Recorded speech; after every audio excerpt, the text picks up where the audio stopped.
MSN football ടോക്സിലേക്ക് അവർക്കും സ്വാഗതം. UEFA champions ലീഗിൽ ബാഴ്സലോണ ഒളിമ്പിയാക്കോസിനെ 6 ഗോളുകൾക്ക് പരാജയപ്പെടുത്തിയിരിക്കുകയാണ്. ഇന്നലെ നടന്ന മത്സരം വളരെ മികച്ചൊരു മത്സരം തന്നെയായിരുന്നു. ഇന്നലെ ബാഴ്സലോണ ഒളിമ്പിയാക്കോസിനെ പഞ്ഞിക്കിട്ടിരിക്കുകയാണ്, അതും 6-ത്തിന്. ഇന്നലെ ബാഴ്സലോണയ്ക്ക് വേണ്ടി ഗോളുകൾ കണ്ടെത്തിയിരിക്കുന്നത് Lamine Yamal, Fermin Lopez, Marcus Rashford എന്നിവരായിരുന്നു. ഇന്നലെ ഫെർമിൻ ലോപ്പസിന്റെ വക ഹാട്രിക് ഗോളുകളായിരുന്നു. ഇന്നലെ മികച്ച രീതിയിൽ തന്നെയായിരുന്നു താരം ഇന്നലെ ബൈസയ്ക്ക് വേണ്ടി കളിച്ചിരുന്നത്. അതുപോലെ തന്നെ മാർക്കസ് റാഷ്ഫോർഡിന്റെ വകയും ഇന്നലെ 2 ഗോളുകൾ ഉണ്ടായിരുന്നു. അതുപോലെ തന്നെ ഇന്നലത്തെ മത്സരത്തിൽ ഒളിമ്പിയാക്കോസിന് വേണ്ടി ഗോൾ കണ്ടെത്തിയിരിക്കുന്നത് അയ്യൂബ് അൽ കാബി ആയിരുന്നു. അതും ഒരു മൊറോക്കൻ സ്ട്രൈക്കർ ആയിരുന്നു അയ്യൂബ് അൽ കാബി. അതും ഒരു പെനാൽറ്റി ഗോളിലൂടെ ആയിരുന്നു ഇന്നലെ താരം ഒളിമ്പിയാക്കോസിന് ഗോൾ കണ്ടെത്തിയിരുന്നത്. അതുപോലെ തന്നെ ഇന്നലത്തെ മത്സരത്തിൽ ഒളിമ്പിയാക്കോസിന്റെ സൂപ്പർ താരമായിട്ടുള്ള സാന്റിയാഗോ ഹിസക്ക് 2 യെല്ലോ കാർഡ് കിട്ടി. താരത്തിന് റെഡ് കാർഡ് റഫറി കൊടുത്ത് താരത്തിന് പുറത്തു പോകേണ്ട ഒരു അവസ്ഥ വന്നിരുന്നു.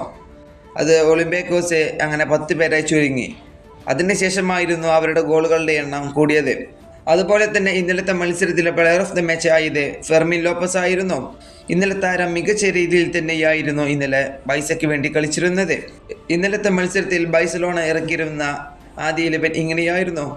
ഗോൾ കീപ്പറായിട്ട് ഷെസ്നി, ഡിഫൻസീവിൽ Jules Kounde, Pau Cubarsi, Eric Garcia, Alejandro Balde. അതുപോലെ തന്നെ ഇനി മിഡ്ഫീൽഡർമാരെ ആയിട്ട് മാർക്ക് കസാഡോ, പെഡ്രി എന്നിവരായിരുന്നു. ഇനി മുന്നേറ്റ നിര നോക്കുമ്പോൾ Lamine Yamal, Fermin Lopez, Dro Fernandez, Marcus Rashford എന്നിവരായിരുന്നു. ഇന്നലെ മാർക്കസ് റാഷ്ഫോർഡും ഫെർമിൻ ലോപ്പസും ഇന്നലെ ബൈസയ്ക്ക് വേണ്ടി മികച്ച രീതിയിൽ തന്നെയായിരുന്നു കളിച്ചിരുന്നത്. ഇന്നലെ ബാഴ്സലോണയുടെ കൈവശമായിരുന്നു 73% പൊസിഷൻ ഉണ്ടായിരുന്നത്. അതുപോലെ തന്നെ 4 ബിഗ് ചാൻസുകൾ ഇന്നലെ ബൈസയ്ക്ക് ലഭിച്ചിരുന്നു. അതുപോലെ തന്നെ 14 ടോട്ടൽ ഷോട്ട് ചെയ്യപ്പോൾ ഷോട്ട് ആൻഡ് ടാർഗറ്റിലേക്ക് പോയത് 7 എണ്ണമായിരുന്നു. ഇന്നലെ മികച്ച രീതിയിൽ തന്നെ ബൈസ കളിച്ചിരുന്നു. ഈ വീഡിയോ ഇവിടെ അവസാനിപ്പിക്കുന്നു. ഫുട്ബോൾ ലോകത്തെ കൂടുതൽ വിശേഷങ്ങളുമായി അടുത്ത വീഡിയോയിൽ വീണ്ടും കാണാം.